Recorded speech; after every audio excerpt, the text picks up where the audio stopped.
첫 번째는 유해 위험 방지 계획서 및 작업 계획서가 되겠는데 그 중에서 필기에서 중요했던 부분이죠. 유해 위험 방지 계획서를 제출해야 될 건설 공사에 대해서 보도록 하겠습니다. 필기에 비하면 실기에서는 출제율이 낮지만 그래도 필기에서 중요했던 내용이기 때문에 복습한다 생각하고 다시 한번 암기법을 적용해 보도록 하겠습니다. 자, 유해 위험 방지 계획서 하면 바로 며칠이 떠올려야 되냐면 10월 31일이 떠올라야 되겠죠. 자, 이때 무슨 일이 있었냐면 어떠한 것이 건축이 됩니다. 건축된 50개의 학교. 자, 이 학교에는 특별한 특징이 있는데 그 특징이 무엇이냐면 2천만 톤을 저수할 수 있는 능력이 있습니다. 자, 그래서 각각을 한번 체크해 보도록 하겠습니다. 먼저 10월을 뜻하는 것은 무엇이냐면 깊이 10m 이상인 굴착공사.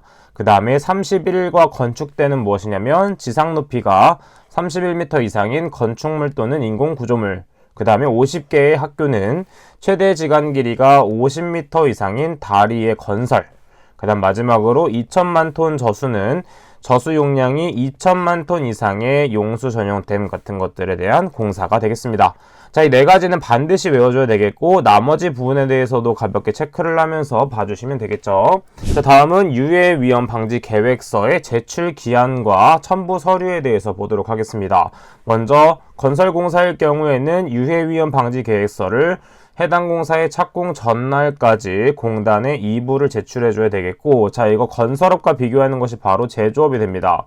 제조업은 착공 전날이 아니라 작업 시작 15일 전에 해줘야 되겠고, 건설업일 경우에는 착공 전날까지가 되겠습니다. 자, 이것을 비교해서 암기해 주시면 되겠고 첨부 서류에 대한 것도 외워주도록 하겠습니다. 크게 보았을 때는 공사 개요 및 안전보건 관리 계획이 있으며 그 다음 두 번째로는 작업공사 종류별 유해 위험 방지 계획이 있습니다. 하지만 첨부 서류를 적는 문제는 여러 가지를 적어라 하는 문제가 출제될 수 있기 때문에 어떻게 외워주면 되냐면 1번에 있는 내용을 상세적으로 외워주면 되겠습니다. 하지만 이것도 마찬가지로 출제율은 거의 없다고 보면 되기 때문에 꼼꼼하게 한번 보면서 다른 걸 위주로 먼저 암기를 해주시면 되겠죠. 자, 그럼 우리는 어디에 좀 포커스를 두면 되냐면 아래쪽에 있는 사전조사 및 작업 계획서 부분을 좀 더 꼼꼼하게 보도록 하겠습니다. 자, 그래서 이 부분에 대해서는 출제율이 어느 정도 높기 때문에 체크를 하면서 암기를 해보도록 할게요. 첫 번째, 타워 크레인을 설치, 조립, 해체하는 작업일 경우에는 작업 계획서에 타워 크레인의 종류 및 형식, 그 다음에 설치, 조립 및 해체 순서, 그 다음 작업 도구, 가설 설비, 그 다음에 작업 인원의 구성 및 작업 근로자의 역할 범위에 대해서 작업 계획서를 작성해 줘야 된다라고 볼 수 있겠고, 그 다음 아래쪽에 있는 차량계 건설 기계를 사용하는 작업, 해당 부분은 실무에서 많이 사용하는 부분이기 때문에 반드시 알고 있어야 되겠고, 자, 이것을 사용하기 위해서는 사용하는 차량계 건설 기계의 종류와 성능을 알고 있어야 됩니다. 이런 것들은 우리가 그 운전하는 분들한테 이 성능표를 달라고 하면 성능표를 그대로 주기 때문에 그거를 바탕으로 작성을 해주시면 됩니다. 또한 차량계 건설 기계를 어떤 식으로 사용할지 운행 경로 등을 우리가 표시해 줘야 되겠고, 그 운행 경로를 표시하면서 안전관리자와 신호수 같은 것들이 어디에 배치되어 있는지도 반드시 표시를 해줘야 되겠죠. 자, 그 다음 마지막으로는 차량계 건설기계에 의한 작업 방법 등이 필요하겠고, 추가적인 서류로서는 우리가 사업자 등록증, 그 다음에 마찬가지로 운전면허증 같은 것들을 확인해 줘야 되겠죠. 그 다음에 기계가 점검이 몇 년까지 다 돼 있는지 그것들을 꼼꼼하게 반드시 챙겨주시면 되겠습니다. 터널 굴착 작업도 한번 체크하고 외워주도록 할게요. 자, 터널 굴착 작업은 무엇이 있냐면 굴착의 방법, 그 다음에 터널 지보공 및 복공의 시공 방법과 용수 처리 방법이 있으며 마지막으로는 환기 또는 조명 시설을 설치할 때 그 방법이 있겠습니다. 자, 그 다음 아래쪽 교량 작업도 체크해 줘야 되겠죠. 자, 교량 작업에 대한 것은 무엇을 해줘야 되냐면 작업 방법 및 순서, 그 다음 부재의 낙하, 전도 또는 붕괴를 방지하기 위한 방법이 있겠고, 작업에 종사하는 근로자의 추락 위험을 방지하기 위한 안전조치, 그 다음에 공사에 사용되는 가설, 철 구조물 등의 설치, 사용 해체 시 안전성 검토 방법, 그 다음 사용하는 기계 등의 종류 및 성능, 작업 방법을 적어줘야 되겠고, 그 다음 마지막으로 작업 지휘자의 배치 계획도 작업 계획서에 포함시켜줘야 되겠습니다.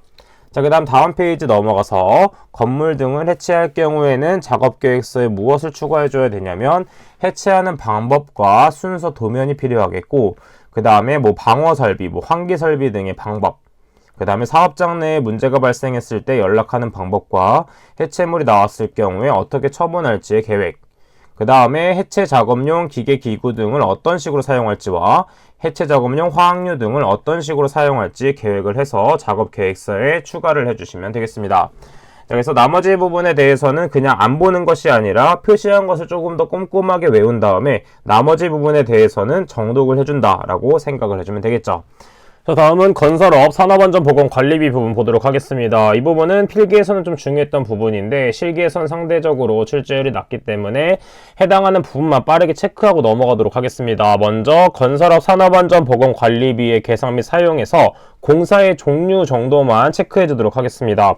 공사의 종류로는 건축공사, 토목공사, 그 다음에 중건설공사, 그 다음에 특수건설공사가 있다 정도만 체크해주면 되겠고, 그 다음에 아래쪽에 있는 공사 종류 및 규모별 안전관리비 계산기준표가 있습니다. 자, 이 부분도 마찬가지로 필기에서는 중요했지만 실기에서는 중요도가 떨어지기 때문에 특정 부분만 체크해 주도록 할 텐데, 건축공사의 대상액 5억 원 미만일 경우와 그 다음에 5억에서 50억 부분만 비율만 한번 체크해 주도록 할게요. 자, 그래서 해당 부분만 봐주시면 되겠고 나머지 부분은 눈으로만 한번 익혀주시면 되겠습니다. 자, 그 다음에 중요한 부분은 아래쪽에 있는 집안의 안정성에서 집안의 이상 현상 및 안전 대책에 대해서 한번 보도록 하겠습니다. 자, 첫 번째는 보일링 현상에 대해서 볼게요. 자, 보일러의 작동 방법은 무엇이냐면 물을 끓이는 것이겠죠. 자, 마찬가지로 무엇이 끓어오른다라고 생각해주면 되는데 물과 함께 모래가 끓어오른다라고 하는 현상이 바로 보일링 현상이 됩니다. 따라서 보일링 현상은 지하 수위가 높고 투수성이 좋은 사질 지반에서 발생하게 되겠고 일반적으로 원인 및 현상으로는 흙막이 벽체의 근입장이 부족하거나 그 다음에 수두차에 의한 침투압이 발생되고 저면이 액상화되는 현상이 있으며 이것을 대처하기 위해서는 우리가 지하 수위를 저하시켜야 되겠고 그 다음에 흙막이 벽 근입도를 증가시키고 마지막으로 차수성이 높은 흙막이를 설치해 준다 정도를 체크해주고 가주시면 되겠습니다. 제가 조금 더 포인트를 두는 것은 바로 보일링 현상이 끓어오른다 라는 걸 알고 있으면 되겠고 집안 조건에 대해서는 조금 더 꼼꼼하게 외워주도록 할게요. 자, 그 다음에 히빙 현상은 무엇이냐면 부풀어 오른다 라고 생각해 주시면 되겠습니다. 자, 그래서 히빙은 뭘 뜻하냐면 부풀어 오름. 추가적으로 집안의 조건으로서는 연약성 점토 집안으로 볼 수가 있습니다. 마찬가지로 원인 및 현상에서는 흙막이 벽체의 근입장이 부족하거나 그 다음에 굴착 저면이 솟아오를 경우에 발생하게 되겠고 그 다음에 대책일 경우에는 무엇이냐면 굴착하는 주변의 상재 해중을 제거함으로써 누르는 힘을 좀 약하게 하는 방법이 있으며 그 다음 마찬가지로 흙막이 벽 근입장을 경질지방까지 연장시켜서 보다 더 밀리지 않게끔 하는 대책이 있다 정도 체크해주면 되겠죠. 자, 다음에는 집안의 안전 대책, 사질토 계량공법과 점성토 계량공법에 대한 것이 있습니다. 하지만 해당 부분에 대한 내용은 그렇게 많이 나오는 부분이 아니기 때문에 그냥 이런 것이 있구나 빠르게 체크를 하고 넘어가는 방식으로 보도록 하겠습니다.